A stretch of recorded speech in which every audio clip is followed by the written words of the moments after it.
ETF index mutual funds నేర్చుకుని stock మార్కెట్లో రాణించాలనుకుంటున్నారా? వెంటనే ఈ నెంబర్కి కాల్ చేయండి.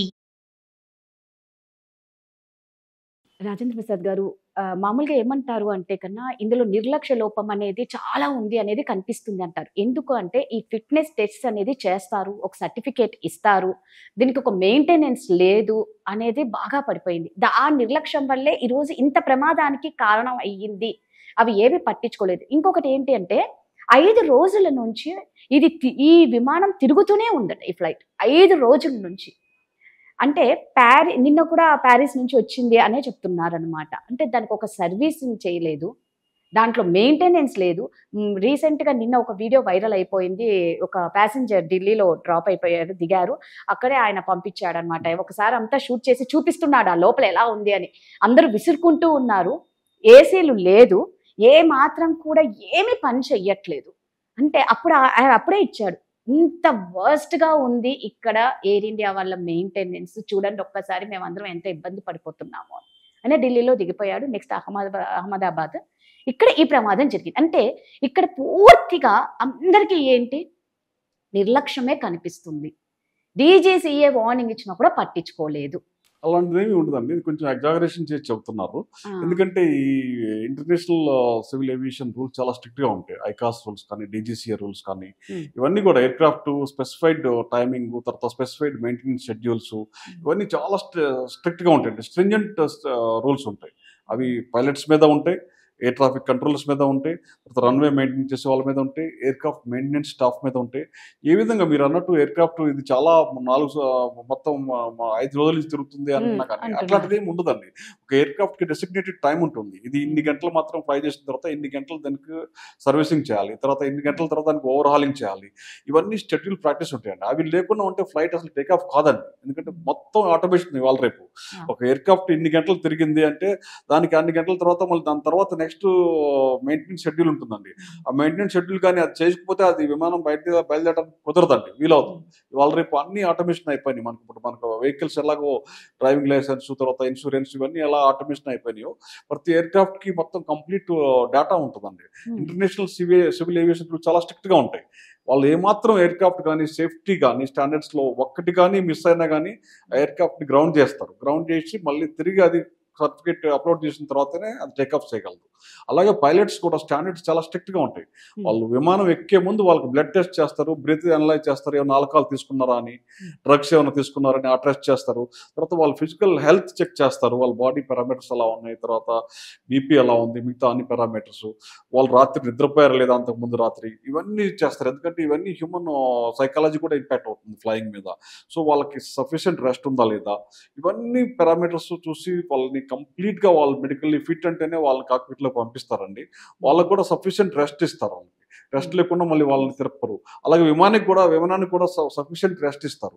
ఏ విధమైనటువంటి దానికి విమానానికి షెడ్యూల్లో ఇన్ని గంటలు చేయాలి, ఇన్ని గంటలు ఫ్లై చేసిన తర్వాత కంపల్సరిగా దీనికి ఈ విధమైన సర్వీసింగ్ చేయాలి, ఇవి చేంజ్ చేయాలి ఎయిర్‌క్రాఫ్ట్ లో, అవన్నీ ఆటోమేటిక్ గా జరిగిపోతుంది. అంటే ఏ ఒక్కటి జరగకపోయినా కానీ విమానం టేక్ ఆఫ్ కాదండి. అందులో బోయింగ్ విమానాలు ఈ విధంగా టేక్ ఆఫ్ అయిన కొద్ది క్షణంలో జరగడం ఇదే మొట్టమొదటిదండి. ఇప్పుడు 1100 విమానాలు తయారు చేసింది. ఆ 1100 విమానాల్లో ఇప్పటి వరకు ఇన్ని సంవత్సరాల్లో మొట్టమొదటి యాక్సిడెంట్. యాక్చువల్‌గా ఈ విమానమే మొన్న డిసెంబర్‌లో కూడా కొంచెం తప్పిపోయింది అని అంటారు. జూన్ 2024 తర్వాత డిసెంబర్‌లో కూడా ఈ విమానం ఆల్రెడీ, అంటే ఇన్ని కంప్లైంట్స్ ఉన్నాయి ఈ విమానంకి. డిసెంబర్‌లో ఒకటి జరిగింది, తప్పించుకున్నారు. మళ్ళా ఇప్పుడు అంటే ఎన్ని కంప్లైంట్స్ ఇచ్చినా పట్టించుకోవటం లేదు అనేది బాగా పడిపోయింది. అలాంటిది ఉండదండి. బట్ కంప్లైంట్స్ మీరు అన్నట్టు విమానయానంలో వాళ్ళు 100% డెఫినెట్ గా మీరు అంటారు, దాన్ని ఏమంటారంటే జీరో సిండ్రోమ్ అనమాట. జీరో సిండ్రోమ్ అంటే వాళ్ళు 1% కూడా ఛాన్స్ ఇవ్వరు. మీరు అంటూ ఈ డ్రీమ్ లైనర్ మీద 2-3 ఎక్స్ ఎంప్లాయీస్ కంప్లైంట్ చేశారు. వాళ్ళు ఏంటి, ప్రొడక్షన్ లైన్స్ లో వాళ్ళు సరైన టైమ్స్ షెడ్యూల్స్ తర్వాత సబ్ స్టాండర్డ్ మెటీరియల్ యూజ్ చేస్తారని ఎక్స్ ఎంప్లాయ్ ఒక అతను కంప్లైంట్ చేశాడు. ఆ తర్వాత ఇంకొక అతను కూడా దీంట్లో ఒక పార్ట్స్ ఏవైతే వాడుతున్నారో అవి కొన్ని సబ్ స్టాండర్డ్ అని చేయటం జరిగింది. ఈ రెండే కంప్లైంట్స్ ఉన్నాయి ప్రొడక్షన్ లెవెల్లో. అలాగే మీరు అన్నట్టు విమానాల్లో ఏసీ వెంట్ పని చేయట్లేదు, అవన్నీ లోకల్ అండి, దాని ఇంపాక్ట్ ఎక్కువ ఎయిర్ క్రాఫ్ట్ మీద ఇవి ఉండదు. అవి మైనర్ అనమాట, చాలా మైనర్ లోపల ఇన్ ఫ్లైట్ పాసెంజర్ సిస్టమ్స్లో. అవి ఏమన్నా స్లైటెస్ట్ ఏదైనా ఉంటే అది పాసెంజర్స్ కూడా కొన్ని మిస్హ్యాండిల్ చేస్తుంటారు, వాళ్ళు ప్రెస్ చేయటంలో బటన్స్ అవి కొన్ని అట్లాంటి మిస్హ్యాండిల్ చేయొచ్చు. కానీ మీరు అన్నట్టు అంతగా పని చేయకపోవటము అట్లాంటిది ఏముంటుంది, ఎందుకంటే వాళ్ళ స్టాఫ్ కూడా 2 పైలట్స్ తర్వాత 10 మంది క్రూ ఉంటారండి. వాళ్ళు కూడా ముందు ఫస్ట్ చెక్ చేసేది వాళ్ళు అవన్నీ బాగున్నాయా లేవో చూస్తారు.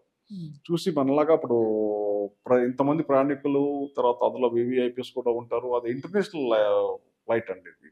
వీటి స్టాండర్డ్స్ చాలా స్ట్రిక్ట్ గా ఉంటాయి, లేకపోతే వాళ్ళు క్లియరెన్స్ ఇవ్వరు, మొత్తం ఎయిర్లైన్స్ నే ఆపరేట్ చేయకుండా ఆపేస్తారు. ఏ మాత్రం వీళ్ళు పొరపాట్లు చేస్తూ ఉంటే, ఇప్పుడు మన ఇండియాలో ఇంటర్నేషనల్ ఎన్ని దేశాలు ఉన్నాయండి, 170 దేశాలు ఫ్లై చేస్తుంటే సేఫ్టీ స్టాండర్డ్స్ మనది ఇంతకుముందు 101 పొజిషన్ లో ఉండేది, దాని నుంచి మనం ఇప్పుడు 45వ పొజిషన్ చేరాం.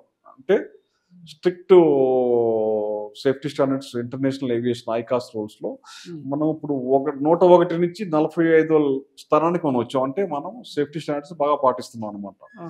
సో దాంట్లో మనం ఏమాత్రం అనుమానించడానికి వీల్లేదండి. ఇప్పుడు మామూలుగా ఫ్లైట్ చూస్తూ ఉంటే చాలా ఖాళీ బూడిద అయిపోయింది, అంత పేలిపోయిన బ్లాక్ బాక్స్ దాని గురించి మాట్లాడుకుంటే అది మాత్రం ఏం కాలేదు. ఇప్పుడు ఇంత దానికి మనకు నిజాలు తెలియాలి అసలు ఏమైంది అంటే ప్రతి కంప్లైంట్ బ్లాక్ బాక్స్ నుంచే కదండి వచ్చేది. అంటే ఏదన్నా వాళ్ళు చెప్పాలి అంటే ఇప్పుడు మామూలుగా మేడే మేడే మేడే అని 3 times అన్నారంటే మమ్మల్ని కాపాడండి అనే అన్నారు.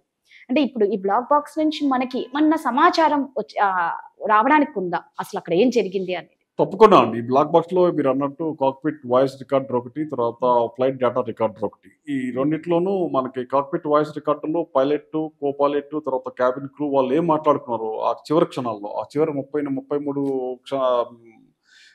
సెకండ్స్ లో వాళ్ళు ఏమేమి మాట్లాడుకున్నారు, వాళ్ళు ఏమేమి వాళ్ళ నుంచి ఎక్స్ప్రెషన్స్ ఉన్నాయి అవన్నీ రికార్డ్ అయిపోతాయి. తర్వాత పైలట్ ఏటీసీతో ఏం మాట్లాడాడు, తర్వాత వేరే పక్కన ఉన్న వేరే విమానాలతో ఏమన్నా సంకేతాలు పంపాడా, సో ఆ రేడియో ఫ్రీక్వెన్సీ ద్వారా మాట్లాడిన మాటలు, తర్వాత క్యాబిన్ లో మాట్లాడుకున్న మాటలు అన్ని రికార్డ్ అవుతాయండి కాక్పిట్ వాయిస్ రికార్డర్లో. తర్వాత ఫ్లైట్ డేటా రికార్డర్ అని ఒకటి ఉంటుందండి, ఎఫ్డిఆర్. ఈ ఎఫ్డిఆర్ లో అన్ని పారామీటర్స్, విమానంలో ఉన్నటువంటి కొన్ని 30-40 పారామీటర్స్ ఉంటాయండి. తన యొక్క హైట్, స్పీడ్, ఆ టైంలో ఎంత స్పీడ్ లో ఉంది, ఎంత హైట్ లో ఉంది, దాని టెంపరేచర్ ఎంత ఉంది, ఇంజిన్ టెంపరేచర్ ఎంత ఉంది అంత టైంలో, ఇవన్నీ ఫ్లైట్ డేటా రికార్డులో రికార్డ్ అయిపోతాయి. వాటన్నిటిని కాక్పిట్ వాయిస్ రికార్డర్ తర్వాత ఎఫ్డిఆర్ ఇవి ఎంత మనం మీరు మొత్తం మిగతా పార్ట్స్ అన్ని బూడిదైపోయినా కానీ ఇవి హీట్ రెసిస్టెంట్ మెటీరియల్ తో తయారు చేస్తారండి. 300 డిగ్రీలు 3000 degrees సెంటిగ్రేడ్ వరకు వెయిట్ చేసినా కానీ పాడవకుండా దాని బాడీ కవర్ అంత సేఫ్టీగా ఉంటుంది. కాబట్టి ఎంత అయిపోయినా కానీ దాన్ని వాటర్ రెసిస్టెంట్ తర్వాత ఫైర్ రెసిస్టెంట్ మెటీరియల్ తో దాన్ని తయారు చేస్తారు. దాన్ని తీసుకెళ్లి మనము డిసైఫర్ చేయాలి. డిసైఫర్ చేస్తే మన విషయాలు మొత్తం చాలా వరకు తెలిసిపోతాయండి లాస్ట్ ఏం జరిగిందని. రాజేంద్ర ప్రసాద్ గారు అన్నట్టు ఆ బ్లాక్ బాక్స్ ఎన్ని డేస్ పడుతుందండి మనకు ఆ విషయాలు తెలియాలి అంటే? ఇప్పుడు జరిగింది ఇన్సిడెంట్ నిన్న కాబట్టి తక్కువ టైం కాబట్టి మనకి రిట్రీవ్ చేసిన తర్వాత 1 week లో మనకి కంప్లీట్ వచ్చేస్తుంది. అసలు ఏం జరిగింది, వాళ్ళ ముందర ఏం మాట్లాడుకున్నారు, ఎంత టెన్షన్ పడ్డారు, వాళ్ళ డిస్కషన్ ఏందో కూడా మనకు ఒక 1 week లో వచ్చేస్తుంది. వచ్చేస్తుంది. Thank you.